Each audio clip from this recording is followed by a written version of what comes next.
Hi, everybody. Welcome to Grab Your Keys. I am excited today. I have a great friend of mine on Grab Your Keys. We are in the EO organization together. He is amazing. He is the founder and CEO of MultiFunding. And he is the author also of a book called, what is that book called? If I had my glasses on, I could see, The Growth Dilemma. So Ami Kassar, great having you today. Sue, always a pleasure to be with you. Thanks for having me. So let's just jump into the business world of what you do. How did you get into deciding to open MultiFunding, get into the financial business, and what is it that you actually do at MultiFunding? So maybe I'll just start with the story. I love the story. Okay. In 2010, I lost my big fat corporate job. I was the chief innovation officer for the largest issuer of credit cards to small businesses in the United States. We had about 1 million customers, 1,000 employees, and about $1 billion worth of market cap. And we completely decimated in the Great Recession. Before it was my turn to be let go, I had to help let 960 people go, which was hands down the toughest professional thing I ever went through. I agree. That is really tough. I've had times when I've had to let a substantial amount of people go in mortgage and in retail, and it's not fun. Brutal. And it happens sometimes in financial services. It's the world we live in sometimes, right? We go through ups and downs. And then it wasn't a surprise. My turn came on a Friday, and I got let go by the bankruptcy trustees. I was number 40 standing. On my way home, I went to the bank, and I deposited a check for my full home equity line of credit. And then I went home and told my wife what I did, and I started MultiFunding on Saturday. Wow. I tell the story about the home equity line of credit, and this might be applicable to your listeners, because the best time to get a loan is when you don't need it. Right. And if I hadn't had the foresight to go get that loan when I did, I'd been sitting in my drawer for a couple of years. I would probably had to go back and work for the man or the woman. Right. What I wanted to do was build a company that would be an advocate for business owners through the process of getting a loan. So similar to how you and your team helps people get the best loans for their residential mortgage, we help businesses get the best loans for their business, whether it's an SBA loan or predominantly SBA, but it doesn't exclusively have to be SBA. And so we set about to help people through the process of getting the right loan. It took us 11 months before we closed our first loan. I think our revenue in the year one was $13,000. It was freaking nuts. And now we're super proud of how we advocate for and work for small businesses in the United States. If you take us and for our SBA volume, you put us against the top 10 biggest banks in America, like Bank of America and Chase and Wells and all of them. Compare our volume to theirs, we're number 6. Wow, that's amazing. With 12 people. With 12 people. Yeah, that is amazing. How long have you had MultiFunding? How long have you? Just shy of 15 years. Yeah, that's amazing. That's a great story to tell, that of how you've built this business. And I tell people all the time, really, when you get let go, or everyone gets let go or fired in their career, in my opinion. If you haven't, you really haven't lived in the professional world. And sometimes that allows you to open doors that you never would have known were open to you. And you get to walk through those doors. What do you feel in your 15 years and really your years prior to that in being in the profession have been your 3 keys to success? I mean, I think, I'm speaking more from the vantage point of being an entrepreneur, is being an entrepreneur, running your own business is brutally difficult. Mm-hmm. And so you almost have to be you have to be, in my opinion, completely passionate about what you do. It's just way too difficult not to care about what you do. So I think it's finding. I think I feel blessed every day to find. I mean, I like to come to work. Okay. Right. The other key to my success, I think, is surrounding myself and building a team around me with people that have very different skills than I do, and complement me very well. And I think the third part is just never freaking giving up, and call that grit or determination or whatever you want to do. The process will, as you know, Sue, goes through ups and downs and peaks and valleys. It's a tough time right now for many entrepreneurs, and it's like you're walking on a tightrope, and you're going to often feel like you're falling off, and you got to like muster all your energy to get back up and keep going. Right. I love all three of those, and I just want to dive into all three individually, if you don't mind, because I have some follow-up questions with regards to that. How do you feel you find your passion? How would a person, like, everyone's like, I want to be passionate, but how do I find what I'm passionate about? So I think that's a process, and it takes time, and it takes self-exploration. And I mean, I think there's different levels of that. So would you want to be passionate about, sometimes you find people you're passionate about, or ideas you're passionate about, causes you're passionate about. For me, I think I've always personally loved helping entrepreneurs. Right.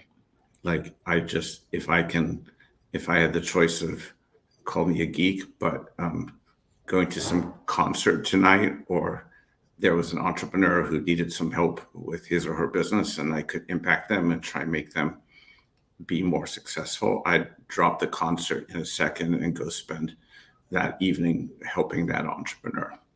That's just my own personality type, so I'm lucky about that. Now, maybe if my deep passion was music and concerts and big groups of people, that would be my passion. But I managed to build a business around my passion, and I feel blessed to have found that. And it takes time, I think. Right. And you really have built that passion of helping small businesses and entrepreneurs in everyday life of what you do, which also illustrates the grit. I think it works with the third one that you talked about, with the grit of never giving up. Like, you surround yourself and help build people up. So when there's a problem, they know they can call you. You know who to call because you've surrounded yourself with, and that's the number two. So they all kind of work together, that you also surround yourself with people who have strengths that work with your weaknesses. Yeah, but I also think a big puzzle. It's a big puzzle, but sometimes in our world, and it might be the same in your world, but it's different lifelines. Sometimes we get calls, we get more and more calls like this lately where we can't help. Right. When you can help somebody, how do you help them? Well, if you build up a financing solution for somebody, our work is a little different than your work in resi mortgages. It's where the products are. Right. There may be slight variances in the rates, but the products are fairly consistent. When you choose to finance a small business, there are a lot of, what types of loans, the amortizations of the loans, the structure of the loans, the liens of the loans, the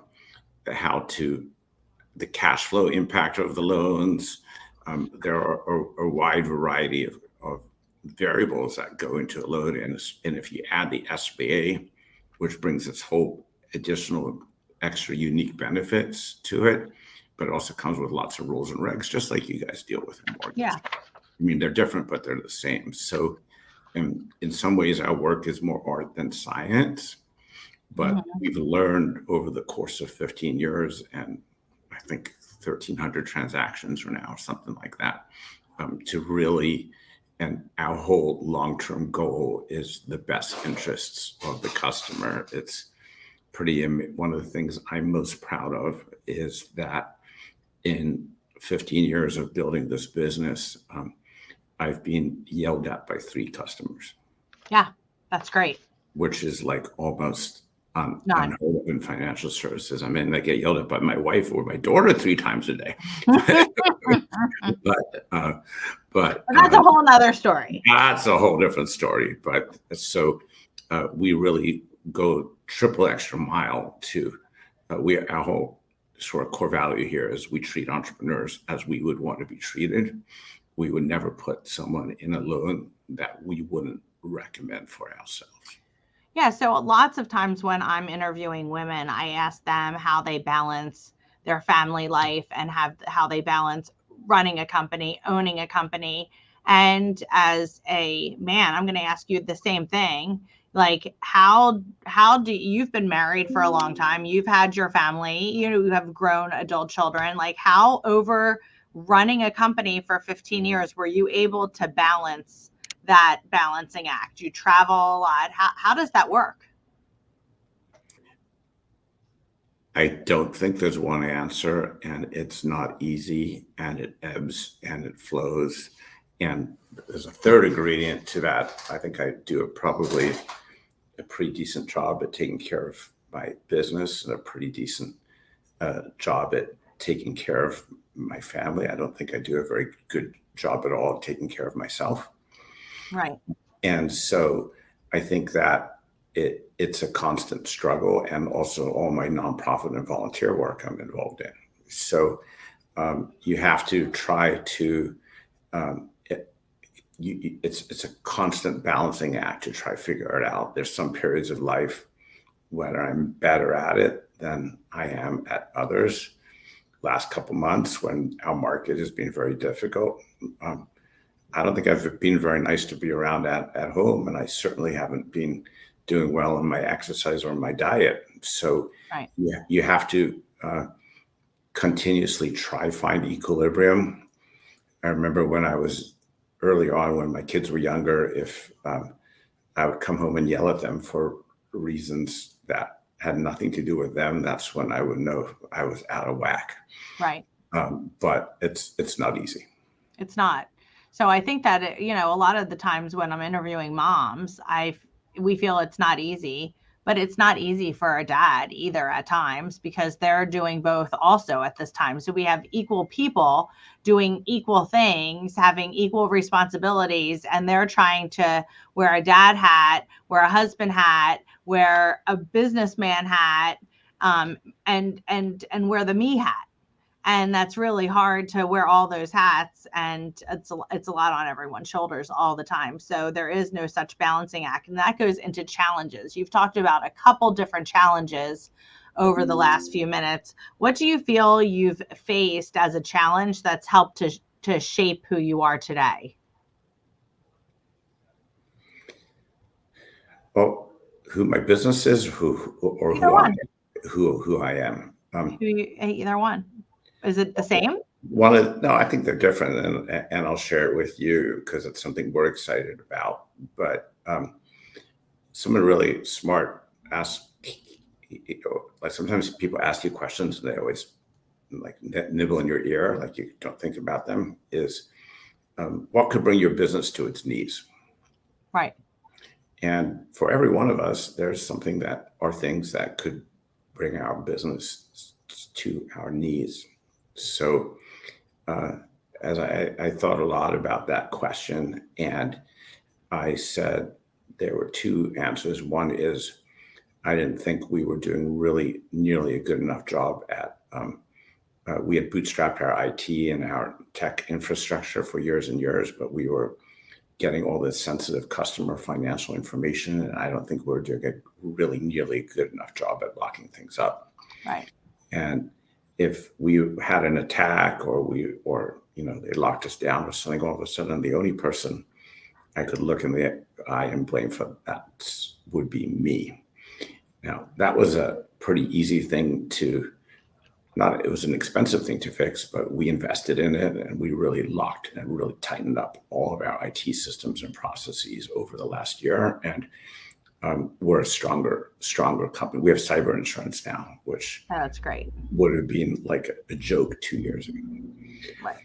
The other, I call it the diversification paradox, which is much more difficult to solve for, is that You have to, I think, when you're building a business, decide if you have a niches to riches strategy, or which means you really have all your eggs in one basket. Right. So in our business, 97% plus of our revenue comes through the SBA program.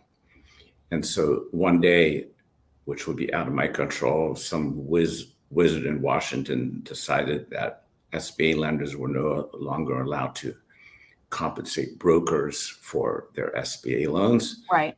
We'd be dead. And so we've been working for 3 years to diversify and add an additional product or service to our network. And I'm so excited. We just launched this week. We did it in Texas. We now are offering full banking services and lines of credit that have nothing to do with the SBA in 9 states for small businesses and entrepreneurs. That's great. Now that's exciting because it's a whole kind of like a whole. I kind of feel like I'm back to being the chief innovation officer at Advanta in a way. Because now I'm starting. Now I think that company has an innovation problem, but if you don't keep trying to evolve and grow and push and diversify, you die. Right. That's really important. How do you have a team that helps you with that, or do you just keep everything in your head with regards to that? How does that work? I mean, one of the keys to my success is that most of our company is women. Okay, so otherwise, I'd be dead. Right. But there's a lot of people that help me. But when it comes to pushing and the innovation and the strategy and trying to push the company to the next level, I try to fire myself from all the other core operational responsibilities of the company so I can take charge of that. So with the SBAs and with what you just said, how do you see your industry evolving, and where do you hope to be with that industry, with the industry that you're in right now with small business loans? Like even it's maybe a little bit like resi mortgages. Like financial services for businesses and entrepreneurs is a massive, massive market that will never, ever go away. Well, I shouldn't say that, barring some World War III, that will hopefully never happen. So I want to stay true to our core values and stay true to being able to sleep really well at night, which means we're just taking care of customers. I don't care if we're the biggest. I don't have to grow the fastest. But if we're living true to who we are and doing the right thing and sleep well at night, knowing that we've done the right thing by our customers, and if our revenue in 3 years is 6 million or 10 million or 15 years, I'm not driven by a revenue number or an ego number. I'm driven by however fast we can scale and uphold our values. Good for us. What piece of advice do you use all the time? Yeah. For who? For you, for your team. What is an adage or something that you use all the time with your entrepreneurs or with you? A lot of entrepreneurs, like at least the worlds we hang out in, Sue, with EO, they like, I don't know do you guys use EOS?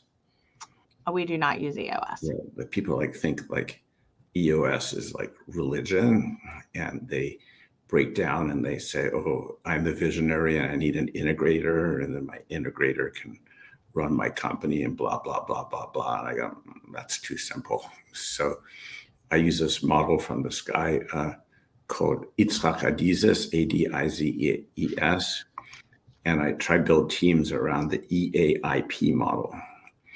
And every successful team needs 4 ingredients.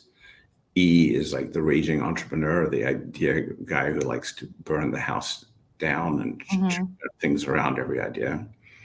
Then the I is the integrator, but in that model, the integrator is a little bit different. It's someone who really worries and cares about how people are getting along and feeling and how the team's working together. And then the A is the administrator who likes to dot I's and cross T's. And the P is like almost like the person who's happy to do repetitive tasks. I'm happy to go sell that widget or build that widget. They don't want change. Give them a very specific task and they'll keep doing it. No one good individual is good at it. It's almost impossible to be a strong EAIP at all those four things. Yeah, you're totally right. You're totally right. And that also leads into works with your second one of surrounding yourself with all those people. So as you're talking about all these different things of the questions that I'm asking, everything really is integrating and flowing amongst everything else. Correct. Like I know I'm a raging E and I'm a pretty good I. I know I'm a horrendous A, and I never like doing the same thing twice. Yeah. So we work off of the DISC model. And so it's virtually the same thing. And you really do need to know where you are in whatever model that you're working in so that you can help filter other people. Like I'm horrible at details. Like you don't want me with the details of a mortgage. Might want me with the details of a wedding or a party, but you don't want me with the details of the mortgage. I like the big picture to figure out your goals and figure out where everything's fitting and what you want your payment to be and what you want the house to be. But I don't like the paperwork of it. So we have to have amazing people that do the paperwork of it so it all works together so the customer has an amazing experience, and that's why it works. So you do not want me touching your paperwork. Yeah, we're both the same in that. I'm also the entrepreneur that wants to blow it up. So I get it. And I think that's what makes us as entrepreneurs, and actually being in the entrepreneurial organization, which we didn't even get to talk about EO yet. In that EO organization, I love to see the different entrepreneurs and know that I'm not on an island by myself and there's other like-minded individuals. Why don't you talk a little bit, if you don't mind, about, lots of entrepreneurs are listening to this. If they don't have a tribe, how important is that tribe to you? 100%. I don't think there's anything more important to my success in my journey than finding a community. And I found it in EO, in a forum and learning events, hanging out with like-minded individuals who are having the same struggles as we are. Right. And getting and cross-sharing ideas and collaboration and help with each other. And EO, Entrepreneurs Organization, is a nationwide, actually a global nonprofit, which has made an amazing transformation to us. Sue and I are in the Philly chapter, but there are chapters around the world. Yes, it's an amazing nonprofit organization that really helps entrepreneurs talk to each other and realize that you're not on an island, that there are like-minded individuals. So if you could mentor your younger self, what advice would you share with the younger Ami? I mean, it's always interesting to me that I think if the big company I was working at hadn't blown up, and I'm sorry it did for all the people that it hurt, but I'm not really sorry it did for me. I would have my growth and learning and exploration would have been 10% of what it has been. Right. So face your fears and follow your dreams, and don't be scared to pursue them. That's amazing. And what is in the future for Ami and MultiFunding? We're just keeping at it, right? Like we're following a path and being adventurous and creative and innovative, but also sticking to our core values. It just keeps growing, evolving. It doesn't keep growing and evolving. This year is going to be a down year. Okay, but that's okay. It never goes in a straight line. But right. I used to say. I always used to say it's not a sprint, it's a marathon. It is. No, I take it back. It's not a sprint, it's a triathlon. It's a triathlon. Yes, you're right. It's a triathlon. A couple of times along the journey, you're going to change terrain, you're going to be hot, you're going to cold, you're going to stop, you're going to vomit, you're going to feel like you're great and healthy, you're going to feel like you're about to die. I mean, the things should change. I don't know if I'm allowed to say that word on here, but things change along the way, and which is especially why you need to build support and infrastructure around you through that process. Yes. Well, thank you so much for being on Grab Your Keys. I love that you showed a total different dynamic of residential mortgage lender, that there's so many different bankers out there for so many different needs of people. And I love that we have had the interaction that we've had, because I know I talked to somebody last night. They were like, if I wanted to open up this, how would I get a loan? And I was like, I have that guy for you. You There want we to talk go. to him? If you want to talk to him, he might, if he can't do it, he'll let you know who can do it. And I think that that's so great. But I truly have loved having you on today. Thank you so much. Everyone, remember to share and like Grab Your Keys. And we look forward to seeing you next time on Grab Your Keys.